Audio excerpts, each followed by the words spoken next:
একটা কথা না বললেই না, যদিও বলার আগেই আমি দায়মুক্তি ঘোষণা করে দিচ্ছি, এই কথাটা বললে অধিকাংশ কষ্ট পাবেন, তবে কষ্ট পেলেও আমি মনে করি বলা উচিত এবং এখনই বলার উপযুক্ত সময়। সেটা হলো 1971 থেকেই যে 2024 শেষ হয়ে যাচ্ছে, প্রায় 1.5 মাসও বাকি নেই বলতে গেলে। এই যে দীর্ঘ একটা সময় অর্ধ শতাব্দীরও বেশি, এর মধ্যে দেশে কত ধরনের পরিবর্তন হলো। এক সংবিধানে পরিবর্তন হতে হতে 17 বার পরিবর্তন হয়ে গেল, লেকিন বড় দুঃখের কথা, কত এলো আর কত গেল, বেশ্যার দালালিকেও ছাড়তে পারলো না। বেশ্যার দালালি আবার কারে করতে দেখলেন, কই করতে দেখলেন? এই যে বাংলাদেশ জুড়ে পতিতালয় দিয়ে ভরা, একটা দুটো না, ডজন ডজন পতিতালয় আছে, লাইসেন্স নিয়ে আছে, যেইগুলা লাইসেন্স ছাড়া চলে হোটেলে হোটেলে, পুলিশ গিয়ে ধরে আসে, ওটার আলাপ করছেন, ওটা বাদে রাখেন। যেগুলো লাইসেন্স দিয়ে রাখা হয়েছে, যার ভেতরে জিনা চলে, ধর্ষণ চলে, আর মদ আর জুয়ার আখড়ায় পরিণত হয়ে আছে। এক একটা পতিতালয় মানে শুধু জিনার কারবার না, বরং মদ আর জুয়ার আড্ডাখানা। এগুলোকে যে লাইসেন্স দিয়ে রাখা হয়েছে, শুধু লাইসেন্স না, প্রটোকলও দেওয়া হয়েছে। আপনি মিছিল নিয়ে যান, দেখেন কিছু করতে পারেন কিনা। আর পতিতালয়ের কিছু করতেই পারবেন না, কপাল ভালো হলে বুকে গুলিও খেতে পারেন, টিয়ার সেল তো খাওয়াই লাগতে পারে, এমনকি জঙ্গি মামলা নিয়ে কয়েক বছর জেলও খাটা লাগতে পারে। এই পতিতালয় রক্ষার এত টাকা যা কেন অনুভব করলো সকলে? হ্যাঁ, যদি এমন হতো এই দেশের অধিকাংশ মানুষ, অধিকাংশ জনগণ পতিতালয় চায়, তাও নয়তো একটা ব্যাপার স্যাপার ছিল। যেমন বিড়ি বেচে, সিগারেট বেচে, সিনেমা হল খোলা আছে, দেশের মধ্যে গান বাজনা হয়, বিভিন্ন অপসংস্কৃতি হয়, এগুলোর পক্ষে এই যুক্তি দিয়ে কাজ সেরে দেয় যে হুজুর দেখেন, এটা কোন ইসলামী রাষ্ট্র না, এটা গণতান্ত্রিক রাষ্ট্র, গণতান্ত্রিক মূল্যবোধকে মূল্যায়ন করতে হয়, অধিকাংশ জনগণ যা চায় তাই করতে হয়। ভালো কথা, মানলাম। তোমার এই যুক্তি বিড়ির বেলায় দিলা, সিগারেটের বেলায় দিলা, সিনেমা হলের বেলায় দিলা, গান বাজনার বেলায় দিলা, তো পতিতালয় কোন জনগণটা চায় এসে বলো না। পুরো বাংলাদেশ তন্ন তন্ন করে খুঁজে দেখেন। আমার কথায় যদি সন্দেহ থাকে, আমার কথা ফেলে দেন। আজকে গণভোটের ব্যবস্থা করেন, গণভোট, পুরো বাংলাদেশে সবাই মিলে ভোট দেখ, কারা পতিতালয়ের পক্ষে আর কারা বিপক্ষে, গোটা জাতি দেখুক। এমনকি এটা করতে যদি বেশি কষ্ট হয়, প্রয়োজন এলাকায় এলাকায় যেন হাত তুলতে বলেন, অত ভোটাভুটি পয়সা মাত্র খরচ করা লাগবে না। সরকারি অফিসাররা আসেন, বলেন কে কে পক্ষে আছো হাত তুলো, কে কে বিপক্ষে আছো হাত তুলো, দেখেন এরপর খুঁজে।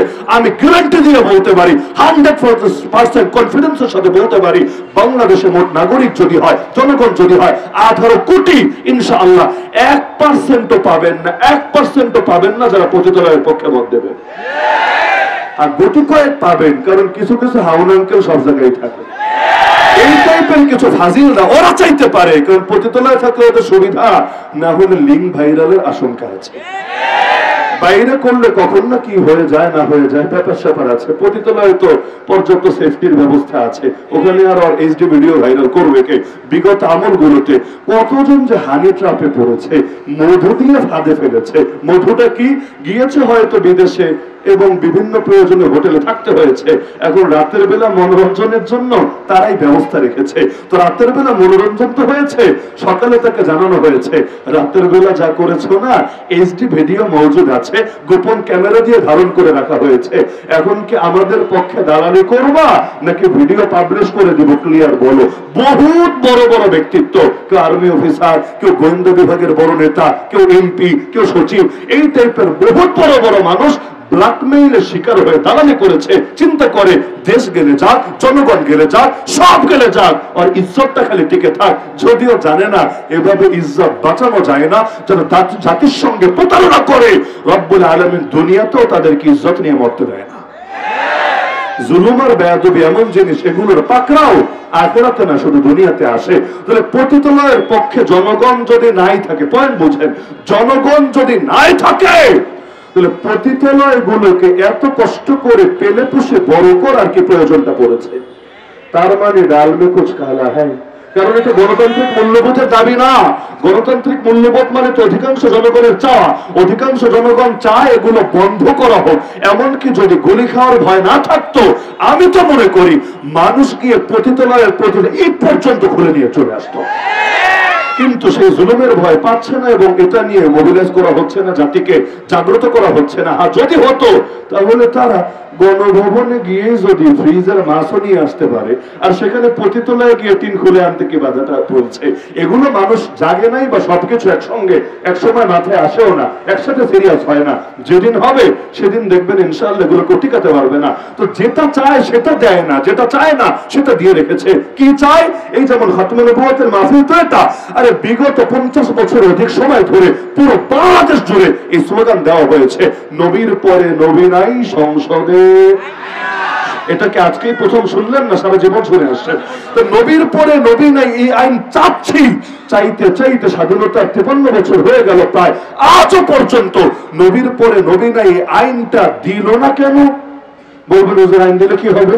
আইন দিলে কি হবে বোঝেন না?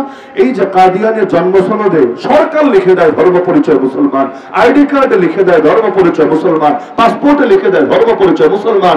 এই ধোঁকাবাজির কারণে সৌদি আরবের এম্বাসিতে ভিসা দিয়ে দেয়, হজে যায়, ওমরায় যায়, অথচ ওর জন্য মক্কায় প্রবেশ করা হারাম, মদিনায় প্রবেশ করা হারাম। প্রবেশ করতে পারছে কারণ সরকার তাকে 2 নম্বরে পরিচয়কে স্বীকৃতি দিয়ে দিয়েছে।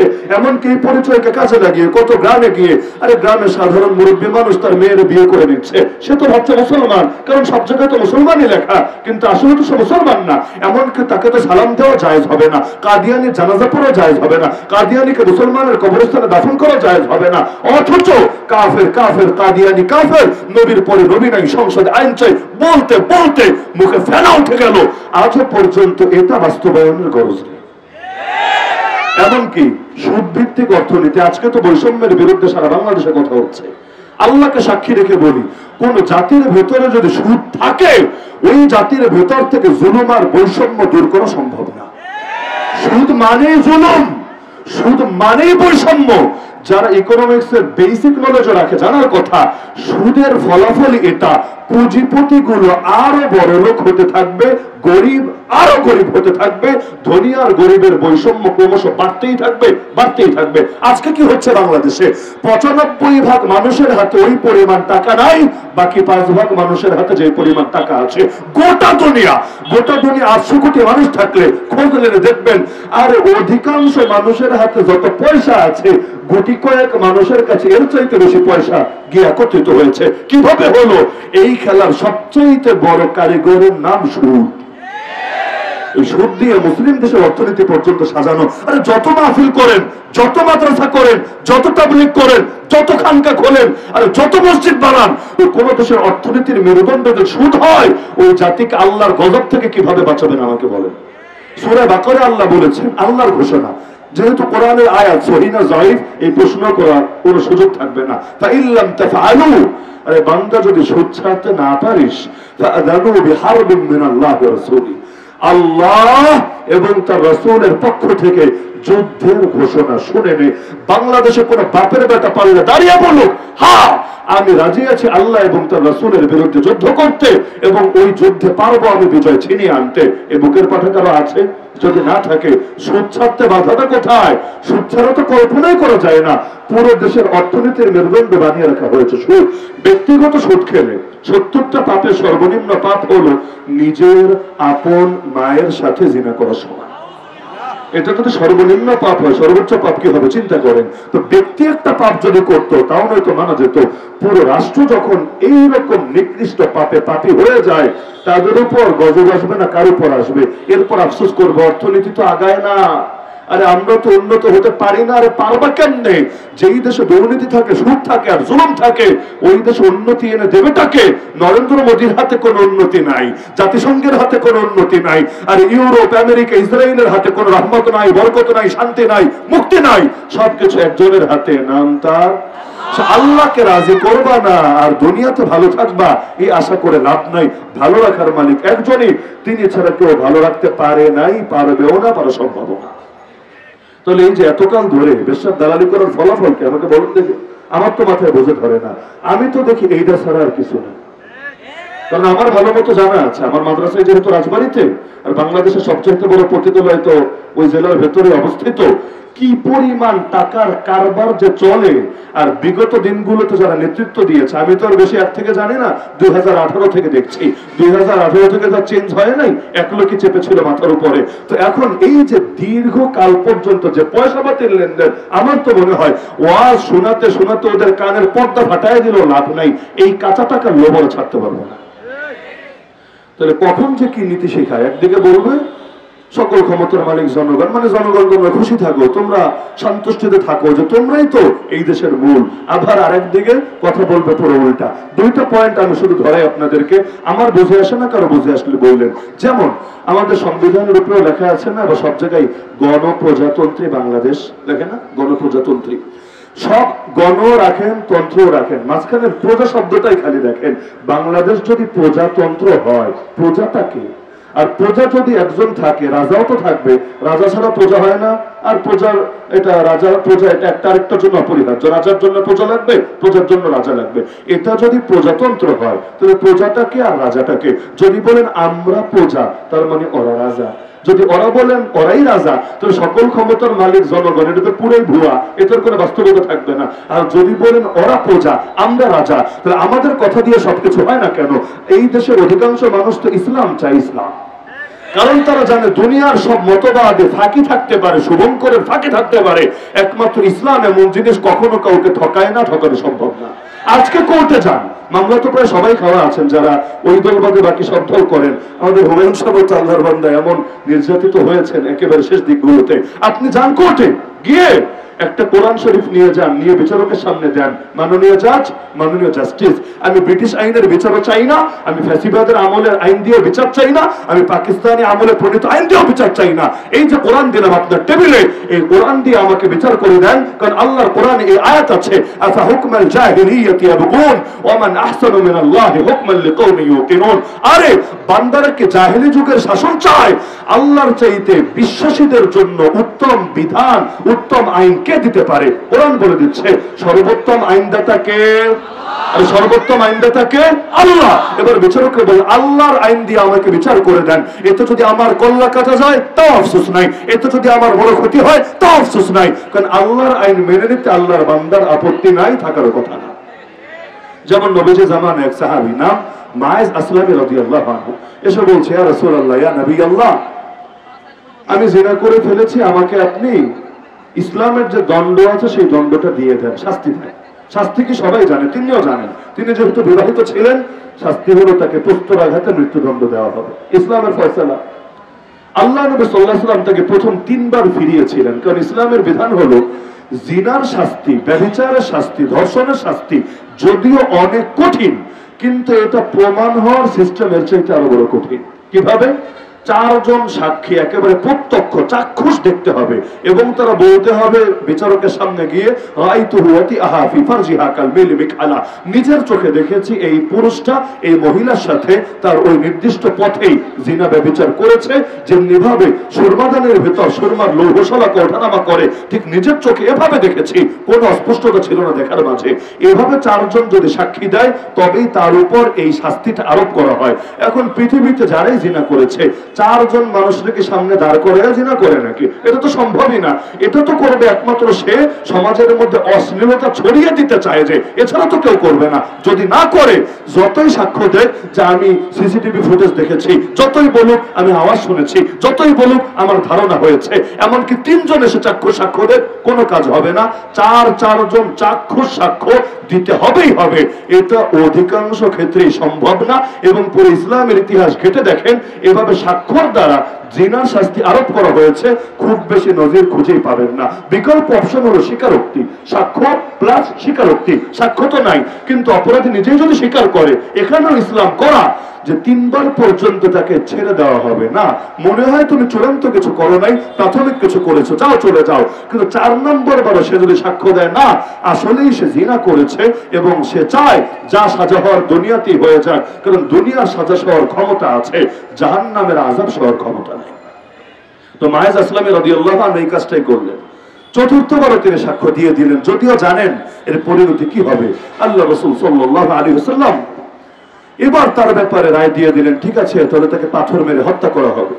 যখন সাহাবীরা তাকে পাথর মারছিল, ইসলামে গোপনে গোপনে সাজা দেওয়ার সিস্টেম নাই, সাজা দেওয়া হয় প্রকাশ্যে, যাতে একজনকে সাজা দিলে পুরো সমাজ যায় সোজা হয়ে, আর কাউকে দ্বিতীয়বার সাজা দেওয়ার প্রয়োজন সচরাচর না পড়ে। তো সবাই মিলে পাথর ছুটছে, হঠাৎ করে তার গায়ের কিছু রক্ত, কারণ পাথর মারলে তো রক্ত বের হবে, কিছু রক্ত সেটা ছিটে গিয়ে লাগলো আমিরুল মুমিনিন ওমর রাদিয়াল্লাহু আনহুর জামায়। তিনি একটু ঘৃণা করলেন বিষয়টা, ছি একটা ব্যভিচারী রক্ত লাগলো আমার জামায়, তার কাছে বিষয়টা খুব খারাপ লাগলো। আল্লাহ নবী সাল্লাল্লাহু আলাইহি ওয়াসাল্লাম ধমক দিলেন, হে ওমর কি করছো তুমি? তুমি কি জানো লাকাদ তাবা তাওবাতান লাউ কুসিমা আলা আহলিল মাদিনাতি লাকাফাতহুম, আমার সাহাবী মায়েজ এমন তওবা করেছে, তার একার তওবা যদি মদিনার সব জনগণের মধ্যে ভাগ করে দেওয়া হয়, একার তওবা সকলের গুনাহ মাফের জন্য যথেষ্ট হয়ে যাবে। তাহলে দুনিয়াতে যদি কোরআনের আইন দিয়ে বিচার লাগে, আফসোসের কিছু নাই, কারণ রব্বুল আলামিন এই ওসিলায় মাফ করে দিবে। এজন্য ফেরাউন যখন জাদুঘরদেরকে হুমকি দিচ্ছিল, তোদেরকে মেরে ফেলবো, হাত কেটে দেবো, পা কেটে দেবো, এই করবো সেই করবো, জাদুঘররা বলেছিল ফাকদিমা আনতা কাদ, আরে আইন যেহেতু তোর হাতে, বিচার তোর হাতে, প্রশাসন তোর হাতে, সরকার তোর, সবই তোর, ঠিক আছে, যে বিচার করতে মনে চায় বিচার কর গিয়ে, তোর বিচারের ভয় আমরা ঈমান ছাড়বো না। কিন্তু মনে রাখিস ইন্নামা তাকদি হাদিহিল হায়াতাদ দুনিয়া, তুই তো শুধু দুনিয়ার বিচার করতে পারবি, আখিরাতের বিচার তো তুই করতে পারবি না।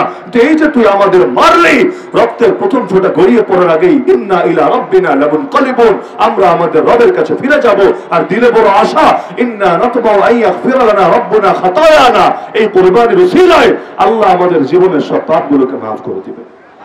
তাহলে কোরআন দিয়ে বিচার হলে বিপক্ষে গেলে বা কি সমস্যা? আল্লাহ যদি এই বিচার দিয়ে থাকেন, তাহলে যে কোনো মুসলমান মাথা পেতে নিতে রাজি আছে। এখন বিচারকরে গিয়ে দেন, মাননীয় জাজ, মাননীয় জাস্টিস, আমাকে বিচার করে দেন কোরআন দিয়ে। বাংলাদেশে এমন একটা আদালতের নাম বলেন তো যেখানে এই কথা বললে কোরআন দিয়ে বিচার পাওয়া যাবে? জানা আছে? ইসলামী নামে তো টুকটাক ব্যাংকিং আছে, যদিও কতটুকু নামে কতটুকু কামে সে আলাপ বাদই দিলাম, তাও নামে হলে আছে। কিন্তু ইসলামী কোর্ট, শরিয়া কোর্ট, এই নামে কোনো কিছু বাংলাদেশে আজও পর্যন্ত গড়ে ওঠে নাই। এটা নিয়ে আমাদের কোনো ফিকিরও নাই, এমনকি আমরা আন্দোলনও করি না এটা নিয়ে। অথচ এটা নিয়ে আন্দোলন করলে এটা আমাদের মৌলিক অধিকারের অংশ ছিল। এই আন্দোলন করলে কেউ গুলিও মারবে না, কেউ জেলেও ঢুকাবে না। শুধু এটা বলা হতো যে দুটো অপশন রাখেন, যে সেকুলার আইনে বিচার চায় সে সেকুলার কোর্টে যাবে, যে শরিয়া আইনে বিচার চায় সে শরিয়া কোর্টে যাবে, উভয়টা পার্লামেন্ট কর্তৃক স্বীকৃত থাকবে। বাস হয়ে গেল। দুনিয়াতে ব্যাংকিং যেমন যার মনে চায় স্বাভাবিক ব্যাংকে যায়, যার মনে চায় ইসলামী নামে যে ব্যাংকগুলো আছে সেটাই যায়, ব্যাস কেচ্ছা খতম। এভাবে করতো, কিন্তু করবে না। আলাদা কোর্টও করবে না, শরিয়া বেঞ্চও রাখবে না, যে একটা দুইটা বেঞ্চ রাখি যেখানে অন্তত শরিয়ার আলোকে আপিলের সুযোগ থাকবে, না তাও রাখবে না। কারণ এগুলো রাখলে মনে হয় ভণ্ডামি বেশি করতে পারবে না। এই যে শরিয়া নিয়ে সমস্যাটা কোথায়? এমনকি এখন এই সাংবাদিক গুলো নিয়মিত বিভিন্ন টকশোতে, বিভিন্ন কথাবার্তায় দেখবেন নেতাদেরকে খালি প্রশ্ন করে, আচ্ছা আপনারা যদি ক্ষমতায় আসেন আপনারা কি হাত কেটে দেবেন? আপনারা যদি ক্ষমতায় আসেন আপনারা কি পাথর মেরে হত্যা করে ফেলবেন? আমি এটাই ভেবে পাই না। ওদের তাও কপাল ভালো যে আমাদের মতো দুষ্ট মানুষদেরকে জিজ্ঞাসা করে না, না হলে আমি তো উল্টা প্রশ্ন ছুড়ে দিতাম, আচ্ছা হাত কাটা হবে কি হবে না পরের আলাপ, তুমি ভয় পাচ্ছ কোন দুঃখে আগে বলো তো? ইসলামের হাত কাটা নিয়ে ভয় পাবে সে বিগত দিনগুলোতে চুরি করেছে।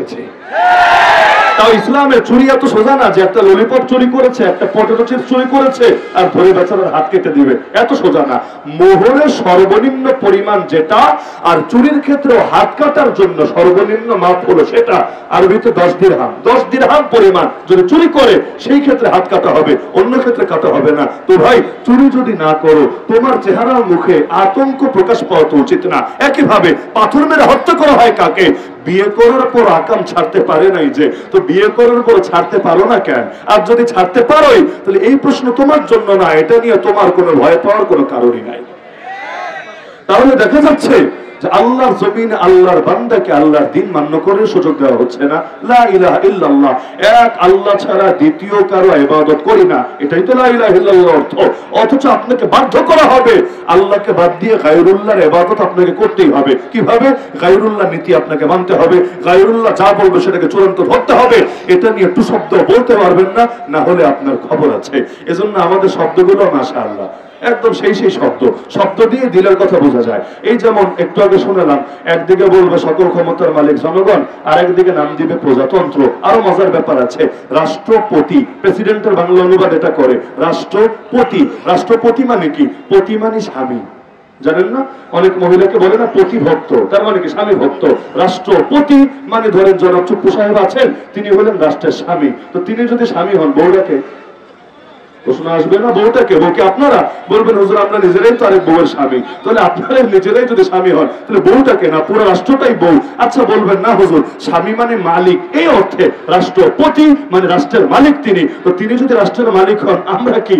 আমরা কি? আমরা কচুরিপানা, আমরা গোলাম, আমরা বাদী, আমরা দাস, আমরা দাসী, আমরা ভিত্ত।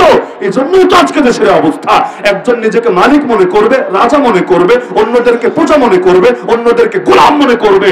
এজন্য আজকের বাংলাদেশ থেকে বৈষম্য দূর করা যায় নাই আজ পর্যন্ত। শব্দের মধ্যেই তো ভেজাল, মানসিকতার মধ্যে যে সমস্যা আছে শব্দের ভেতর থেকেই তো প্রকাশ পায়। নাহলে মজার একটা পয়েন্ট দেখেন, বাংলাদেশের সংবিধান 17 বার পরিবর্তন হলো ভালো কথা, কিন্তু একটা জিনিস নিয়ে নিয়মিত চুলকানি দেখা গিয়েছে, সেটা হলো এখনো পাবেন এই 72-এর সংবিধান আর আজকে সংবিধান করলে আল্লাহর উপর আস্থা ও বিশ্বাস, এটা সহ্য হয় না। আল্লাহর উপর আস্থা ও বিশ্বাসকে সরিয়ে সেখানে ধর্মনিরপেক্ষতাবাদ বসানো লাগে। ধর্মনিরপেক্ষতাবাদ ইসলামী না কুফরি এটা রাখেন, কিন্তু বসাচ্ছে কোন জায়গায় নিয়ে? যেখানে আল্লাহর উপর আস্থা ও বিশ্বাস ছিল এক সময়। তাহলে আল্লাহর উপর আস্থা ও বিশ্বাস যদি কোন সংবিধানের মূলনীতি থেকে মাইনাস হয়, ওই সংবিধানকে কি মুসলমানের সংবিধান বলা যায়? মুসলমান আল্লাহকে বাদ দিয়ে কিছু করতে পারে? আরে মুসলমান ঘরে ঢুকলো আল্লাহর নাম নিয়ে ঢুকে। নবী বলতেন বিসমিল্লাহি ওয়ালাজনা ওয়া বিসমিল্লাহি খারাজনা ওয়া আলাল্লাহি রাব্বিনা তাওয়াক্কালনা। মুসলমান ঘর থেকে বের হলো আল্লাহর নাম নিয়ে বের হয়। নবী এটা বলে বের হতেন বিসমিল্লাহ তাওয়াক্কালতু আলাল্লাহ ওয়া লা হাওলা ওয়া লা কুওয়াতা ইল্লা বিল্লাহ। মসজিদে ঢুকলো আল্লাহর নাম নিয়ে ঢোকে, আল্লাহুম্মা ইফতাহলি আবওয়াব রাহমাতিক। মসজিদ থেকে বের হলো আল্লাহর নাম নিয়ে বের হয়, আল্লাহুম্মা ইন্নী আসআলুকা মিন ফাদলিক। তো একটা মুসলিম দেশে আল্লাহর উপর আস্থা ও বিশ্বাসকে সরিয়ে ধর্ম নিরপেক্ষতাবাদ বসানো হবে, এর চাইতে বড় কুফরি আর ভণ্ডামি কি হতে পারে? এমনকি আপনি বলবেন হুজুর নিরপেক্ষতাই তো এনেছে, হীনতা তো আনে নাই, ধর্মহীনতা তো আনে নাই, আপনার কেন জ্বলে? মজার বিষয় হলো মুসলমান আবার নিরপেক্ষ হয় কিভাবে এটা আগে বুঝেন। নিরপেক্ষ শব্দ বুঝেন? তার মানে সে কারো পক্ষে না, এটাই তো। তাহলে একদিকে আল্লাহ আর একদিকে ইবলিস, সে কারো পক্ষে না, সে মাঝামাঝি। একদিকে রহমান আর একদিকে শয়তান, সে কারো পক্ষে না, সে মাঝামাঝি। একদিকে আলো একদিকে অন্ধকার, সে কারো পক্ষে না, সে মাঝামাঝি। একদিকে ন্যায় আর একদিকে অন্যায়, সে কারো পক্ষে না, সে মাঝামাঝি। একদিকে পুরুষ আর একদিকে মহিলা, সে কোনো দিকে না, সে মাঝামাঝি। আজিজ ইসলামের মানেটা কি? আরে মুসলমান হয়তো মুসলমান হবে আল্লাহর পক্ষে, অমুসলিম হবে ইবলিসের পক্ষে, এটা যুক্তির কথা। কিন্তু তুমি আলোর পক্ষেও না, অন্ধকারের পক্ষেও না, এটা সম্ভব না। যে আলোর পক্ষে না সে অন্ধকারের পক্ষে, যে ন্যায়ের পক্ষে না সে অন্যের পক্ষে, আরে যে সাম্যের পক্ষে না সেই বৈষম্যের পক্ষে, যে ইমানের পক্ষে না সে জাহেলিয়াতের পক্ষে, যে তাওহীদের পক্ষে না সেই শিরকের পক্ষে, যে ইসলামের পক্ষে না সেই কুফরের পক্ষে। কিন্তু বলার হিম্মত রাখে না, বলার সাহস রাখে না, এজন্য শব্দটা নিরপেক্ষতা দিয়ে চালানোর চেষ্টা করে। ধর্ম নিরপেক্ষতাবাদ মানে কি? আমি এক শব্দে বুঝি ইসলামকে চিপায় ফেলা। আপনাদের কাছে বড় ব্যাখ্যা থাকতে পারে, শাস্ত্রীয় সংজ্ঞা, আমার অত মাইল পাশ লাগবে না। আমি ধর্ম নিরপেক্ষতাবাদ বলতে কি বুঝি? ইসলামকে চিপায় ফেলা। মানে কি? মানে ইসলাম কোথায় চলবে আর কোথায় চলবে না এটা ঠিক করা। ইসলাম রাজনীতিতে চলবে না হুজুর, এটা চলবে না। অর্থনীতিতে চলবে না, তাহলে সুদ থাকবে কিভাবে? এটা চলবে না। আচ্ছা ব্যাংকিং সেক্টরে চলবে না হুজুর, এটা আসলে চলবে না। বাজার ঘাটে চলবে না, এটাও চলবে না। আচ্ছা সভ্যতা সংস্কৃতিতে চলবে না, এটা চললে তো আমাদের ব্যবসায় থাকবে না। আচ্ছা শিক্ষা সিলেবাস, শিক্ষা কারিকুলামে চলবে না হুজুর, তাহলে মানুষদের বান্দরের নাতিপতি এটা শেখাবো কিভাবে? শরীফরা ধৈরা ধৈরা শরীফা বানাবো কিভাবে? এই পুরুষগুলোকে মহিলায় পরিণত করবো কিভাবে? সুতরাং শিক্ষা সিলেবাসও চলবে না, তাহলে চলবেটা কোথায়? বলবে হুজুর এখানে এখানে তো চলবে না, ঠিক আছে, কিন্তু চলবে মসজিদে, চলবে মাদ্রাসায়, চলবে মাহফিলে, চলবে খানকায়, বাকি কোথাও চলবে না। আচ্ছা ভালো কথা, মাহফিলে আলেম কি কোরআনের আলোকে যা ইচ্ছা তা বলতে পারবে, কোরআনের প্রতিটা বিধান তুলে ধরতে পারবে না হুজুর। এটা পারলে কি আর বড় বড় বোতল খাওয়া যাবে? এটা পারলে কি আর ভণ্ডামের মুখোশ পরে থাকা যাবে? এটা পারলে কি আর দিল্লি তালালি করা যাবে? এই হুজুরদের কারণেই তো পারে না আগাতে। আর আজও পর্যন্ত বাংলাদেশে নাস্তিকতার মিশন কেন সফল হয় নাই? আজও পর্যন্ত বাংলাদেশে উগ্র হিন্দুত্ববাদের মিশন কেন সফল হয় নাই? আজও পর্যন্ত বাংলাদেশে কাদিয়ানীরা কেন সফল হতে পারে নাই? আজও পর্যন্ত বাংলাদেশে খ্রিস্টান মিশনারি গুলো কেন কয়েক কোটি মানুষকে খ্রিস্টান বানাতে পারে নাই? যে কয়েকটা মৌলিক কারণ আছে তার মধ্যে অন্যতম কারণ হলো এই কোরআনের মাহফিল। এখনো পর্যন্ত কিছু মানুষ জানের পরোয়া না করে, নিরাপত্তার পরোয়া না করে, ফ্যামিলির পরোয়া না করে হক কথা বলে যাচ্ছে, জাতির সামনে হকের বার্তা তুলে ধরছে, তাই পারছে না সবার গলায় গোলামের জিঞ্জির পরাতে। আজও মানুষ স্বাধীনতার স্বপ্ন দেখে, দুনিয়ার সব জাহেলিয়াতকে পায়ের তলায় পিষ্ট করে আল্লাহর জমিনে এক আল্লাহর গোলামি করে স্বপ্ন দেখে। এই যে স্বপ্নটা নিভু নিভু হলেও সেই 1757 থেকে আজ 2024 250 বছরের বেশি সময় ধরে বলবৎ আছে। এর পেছনে ওয়াজ মাহফিলের অবদান বহুত বেশি আছে। এজন্যই দেখেন না আমাদের নামে তালিকা হয়, এজন্যই দেখেন না আমাদেরকে জেলে যেতে হয়। অপরাধটা কি, পাপটা কি? আরে পাপ তো আর কিছু না, মূল পাপ এটা আমাদের কারণে বেচারারা দুনিয়ার বহু ধান্দা করতে পারে না। কারণ আল্লাহর ভয় আছে যার দিলে, পৃথিবীর কারো ভয়ে সে তার সুরকে কিছুতেই নত করতে পারে না। মুসলমানের কথা তো এটা হয়, আরে আল্লাহ জমিন আল্লাহ দ্বীনের কথা বলা যদি তোমাদের চোখে জঙ্গিবাদ হয়, আল্লাহর কসম মুসলমান জঙ্গিবাদী গালি খেতে রাজি। আল্লাহর জমিনে খেলাফতের কথা বলা যদি তোমাদের চোখে উগ্রবাদ হয়, মুসলমান উগ্রবাদী গালি খেতে রাজি। আরে আল্লাহর দ্বীনের প্রতিটা বিধান প্রচার করা যদি তোমাদের চোখে মৌলবাদ হয়, মুসলমান মৌলবাদী গালি খেতে রাজি। আল্লাহর দ্বীনের পথে চলা, আল্লাহর দ্বীনের কথা বলা তোমাদের চোখে যদি সাম্প্রদায়িকতা হয়, মুসলমান সাম্প্রদায়িক গালি খেতে রাজি। কিন্তু আল্লাহর কসম, আল্লাহর কসম, আল্লাহর কসম, কারো গালির ভয়ে, হামলার ভয়ে, মামলার ভয়ে, জেলের ভয়ে, জুলুমের ভয়ে, ফাঁসির ভয়ে মুসলমান ইসলামের কোনো কিছু গোপন করতে রাজি না।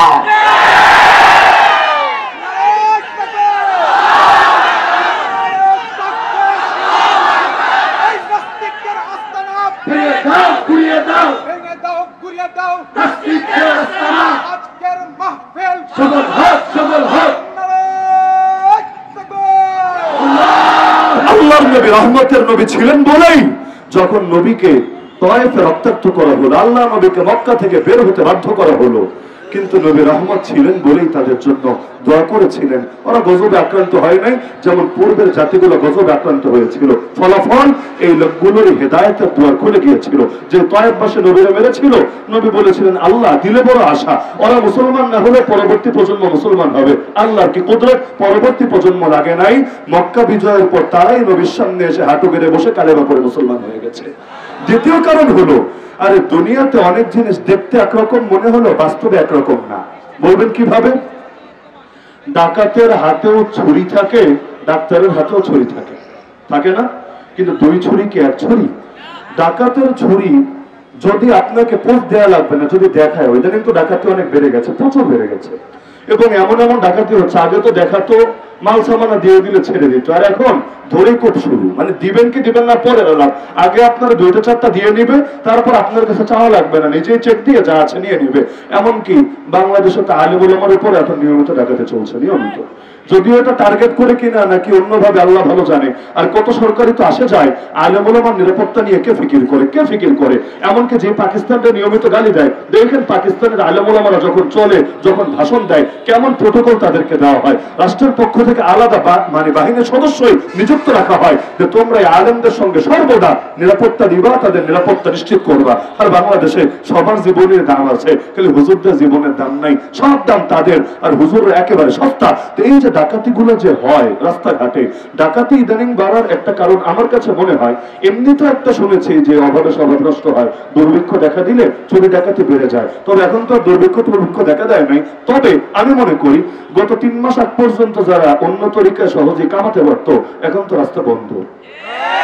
কিন্তু একবার যে টাকার মজা পেয়ে গেছে, একবার যার হাসিলত নষ্ট হয়েছে, সে এটা ছাড়বে কিভাবে রে ভাই? ছাড়া তো এত সোজা না।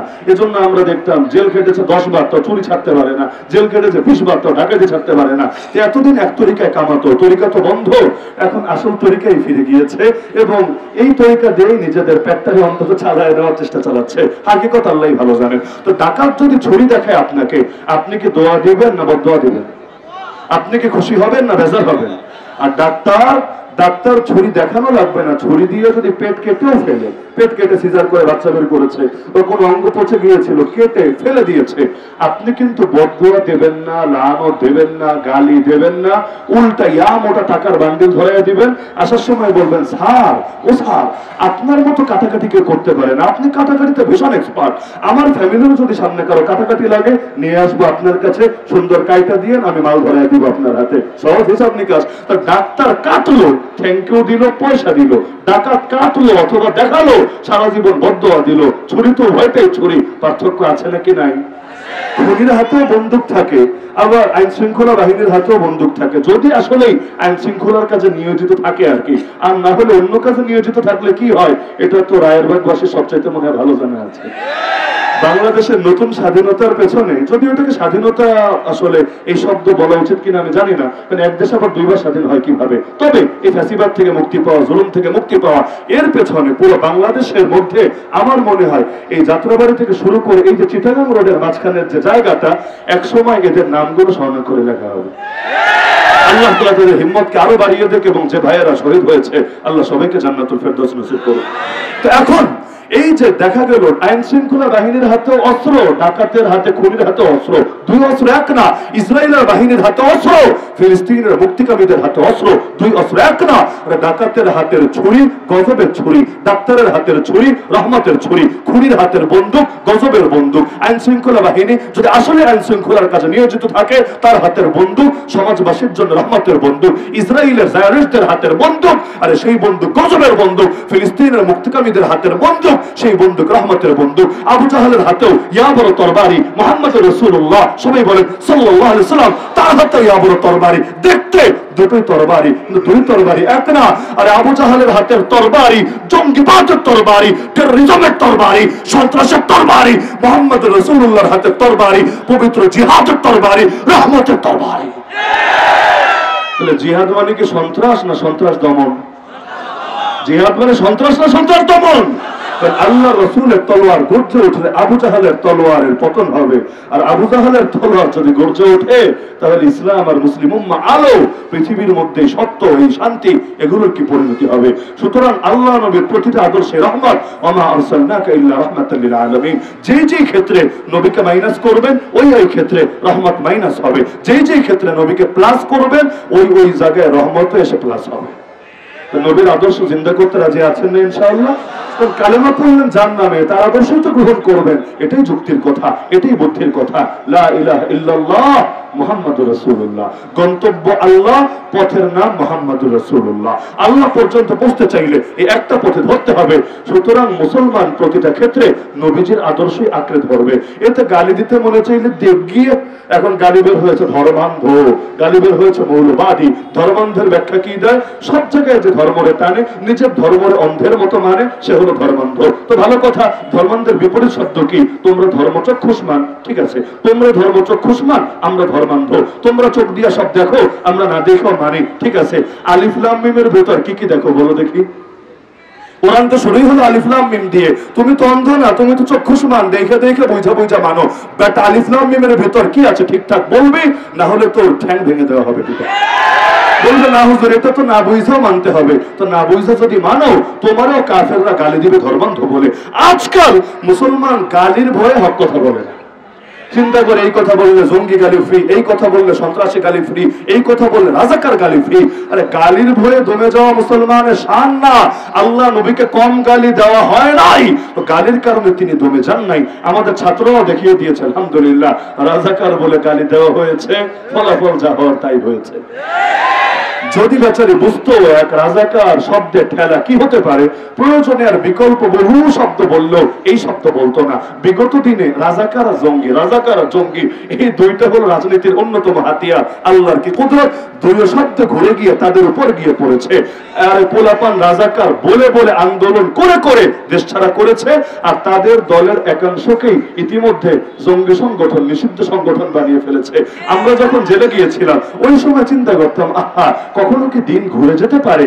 এখন বিশ্বাস করেন, আল্লাহর সাক্ষী রেখে বলি, পত্রিকায় যখন দেখি অমুক নিষিদ্ধ সংগঠনের 11 জন গোপন মিটিং চলাকালে পুলিশের হাতে গ্রেফতার হয়েছে, দিল থেকে শুকরিয়া বের হয়ে আসে। তাহলে দিন ঘুরতে বেশি সময় লাগে না, এত অল্প সময়ে যদি দিন ঘুরে, কিয়ামতের ময়দানে কি হবে? যখন আল্লাহ রাব্বুল আলামিন মাজলুমকে দাঁড় করাবেন, জালেমকে দাঁড় করাবেন, তখন না জানি কি হবে। এজন্য রহমতের নবী যার নামে কালেমা পড়েছেন, তার আদর্শ জিন্দা করতে পারবেন তো ইনশাআল্লাহ? তা আমি দুটো দাওয়াত দিয়ে আলোচনা শেষ করছি, আমাদের অন্যান্য মেহমানরা চলে এসেছেন। এক নম্বর দাওয়াত হলো আল্লাহর নবীকে বিস্তৃতভাবে জানার চেষ্টা করেন। আমাদের জানা খুব সীমিত, খুব সীমিত। আমরা নবী জীবনের কয়েকটা বিক্ষিপ্ত ঘটনা ছাড়া কিচ্ছু জানি না, এটাই বাস্তবতা। নবী জীবনের কয়েকটা বিক্ষিপ্ত ঘটনা ছাড়া কিচ্ছু জানি না। আপনি রাজনীতি করেন, ভালো কথা, নবীর রাজনীতির মূলনীতিগুলো বলেন দেখি। আপনি অর্থনীতি বিশেষজ্ঞ হয়েছেন, ভালো কথা, নবীর অর্থনীতির মূলনীতিগুলো আমাকে সেখান থেকে। আপনি বড় বিচারক, বড় বিচারপতি, তাতে কি? আল্লাহ নবীর বিচারের মূল মাপকাঠি আর মানদণ্ড কি ছিল বলেন দেখি। আপনি শিক্ষাবিদ, ভালো কথা, শিক্ষার ক্ষেত্রে আল্লাহ নবীর আদর্শ কি ছিল, কোন মডেল রেখে গিয়েছেন উম্মতের সামনে, ক্লিয়ার করেন দেখি। আপনি সংস্কৃতি, আরে এখন তো সংস্কৃতি মানে নাটক, সংস্কৃতি মানে সিনেমা, মানে সংস্কৃতি অর্থ কি? এটা সংস্কৃতি যারা করে ওই অঙ্গনে আরো মানে ঠিকঠাক মতো বোঝে না, আল্লাহ ভালো জানে। এজন্য সংস্কৃতি মন্ত্রণালয়ের দায়িত্ব দিলেও ওই নাটক যারা করে, যারা সিনেমা নির্মাণ করে, যারা বঙ্গবন্ধুর পক্ষে বিভিন্ন সিনেমা টিনেমাও বানাতে পারে এবং যারা বিগত দিনগুলোতে অনেক চাটাচাটিও করতে পেরেছে, তাদের দিকে নজর পড়ে। সংস্কৃতি কি এত সীমিত জিনিস নাকি? খালি নাটককে সংস্কৃতি বলে, খালি সিনেমারে সংস্কৃতি বলে? আল্লাহ নবীর সময় সংস্কৃতি ছিল না? সংস্কৃতি ছাড়া কোনো জাতি হতে পারে নাকি? তো নবীর সংস্কৃতি কি ছিল, আজকের সংস্কৃতি কি, ক্লিয়ার করা হোক না। তো প্রতিটা ক্ষেত্রে আমার অনুরোধ, এক নম্বর, আমরা নবীকে বিস্তারিত ভাবে জানার চেষ্টা করব। পারবেন না? এজন্য যুবকদেরকে আমি বিশেষ একটা দায়িত্ব দেই, আপনারা জ্ঞানকে ব্যাপক করার জন্য একটু মেহনত করেন। সেটা অনেকভাবেই হতে পারে, পাঠাগার করেন। মানুষ এখন তো পড়েই নয়, ফেসবুক টেসবুক আসার পরে পড়ালেখার অভ্যাস শেষ, একদম শেষ। এখন নিউজ ফিড ঘাটবে, বই পড়ার অভ্যাস নাই। অথচ কোরআনের প্রথম আদেশে ছিল ইকরা, তুমি পড়ো, তুমি পড়ো। যেই জাতি পড়ে না ওই জাতি নিজেরা গড়তেও পারে না। আপনারা পড়ানোর ব্যবস্থা করেন, শুধু বই দিয়ে শেষ না, পাঠচক্র করেন। কে কি বুঝলো না বুঝলো, আপনি কি বুঝলেন, একটু সবাই মিলে শেয়ার করে নেন। আর মসজিদে মসজিদে এগুলো নিয়ে আলোচনার ব্যবস্থা করেন। ব্যবসায়ীরা সেমিনারের আয়োজন করেন, আল্লাহ নবীর ব্যবসার মূলনীতি কি। রাজনীতিবিদরা সেমিনারের আয়োজন করেন, আল্লাহ নবী এবং খোলাফায়ে রাশেদিনের রাজনীতির তরিকা কি। করা সম্ভব নাকি সম্ভব না? এগুলো করলে খুব ক্ষতি হয়ে যাবে, তাই না? নাকি খুব লাভ হবে? তা আল্লাহ নবীকে আমরা বিস্তৃত ভাবে পাঠ করি। আরে এক নেতারে নিয়ে যেই পরিমাণ জীবনী লেখা হয়েছে, আল্লাহ, ওর অর্ধেক যদি আল্লাহ নবীকে নিয়ে চর্চা করা হতো, আজকের বাংলাদেশ সোনার মদিনার মতো একখণ্ড মদিনায় পরিণত হয়ে যেত। পয়সা তো বহুত ব্যয় হয়েছে, জায়গায় কমই ব্যয় হয়েছে আর অজায়গায় বেশি ব্যয় হয়েছে। আল্লাহ আমাদেরকে হেফাজত করুন। এই এক নম্বর দাওয়াত। আর দুই নম্বর দাওয়াত, এবং এটাই আমার সর্বশেষ কথা, সেটা হলো আমরা প্রত্যেকে একবার স্ক্যান করি। ডিভাইস যেমন স্ক্যান করি না আমরা, কোথায় কোথায় ম্যালওয়্যার আছে, ভাইরাস আছে, স্ক্যান করলে বের হয়ে আসে।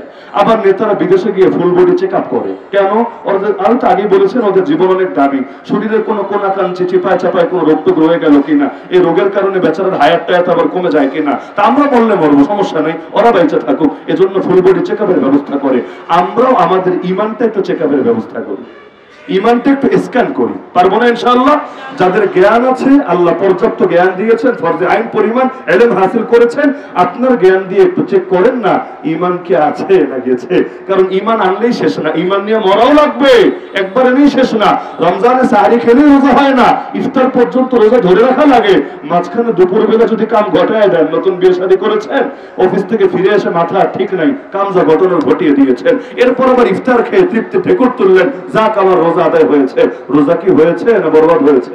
এমন বরবাদ হওয়া হয়েছে 2 মাস কাফারাও লাগবে, তা না বেটা একদিনে সামলাতে পারিস না, এবার 2 মাস ঠেলা সামলা। এমনকি নামাজ আল্লাহু আকবার বললে নামাজ হয় না, বরঞ্চ সালাম পর্যন্ত ধরে রাখা লাগে। মাঝখানে যদি হে হে করে হেসে ওঠে, তার কোনো দুষ্ট বন্ধু এসে কাতুকুতু দিয়েছে, সুরসুরি দিয়েছে, হাসিয়া সামলাতে না পেরে এমন হে হে করে হেসে উঠলো যেন মসজিদ ভেঙে পড়বে। নামাজ আছে না গেছে? শেষ নামাজ। তো এখন সে যদি সালাম ফিরে তৃপ্তি ঢেকুর তুলে কাজ হবে না। কালেমা পড়েছে আলহামদুলিল্লাহ, আল্লাহ ইমানের তৌফিক দিয়েছে, কিন্তু ইমান নিয়ে মরা লাগবে না, তার আগে হারালে চলবে? মরতে হবে, মরতে হবে। এমন কথা বলা যাবে না যেই কথা বললে ইমান শেষ, এমন কাজ করা যাবে না যেই কাজ করলে ইমান শেষ, এমন বিশ্বাস রাখা যাবে না যে বিশ্বাস রাখলে ইমান শেষ।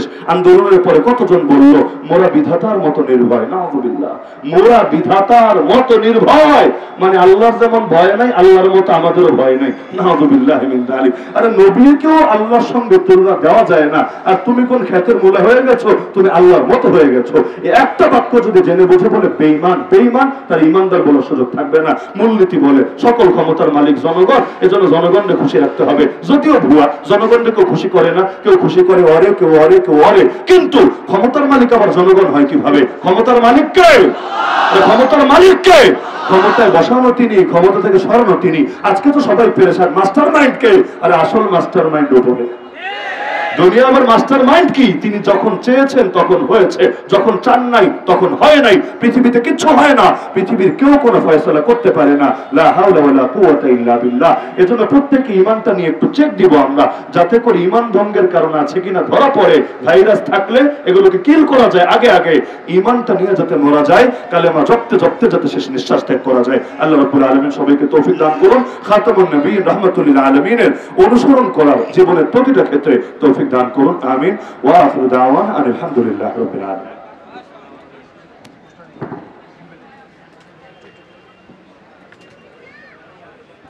আলহামদুলিল্লাহ।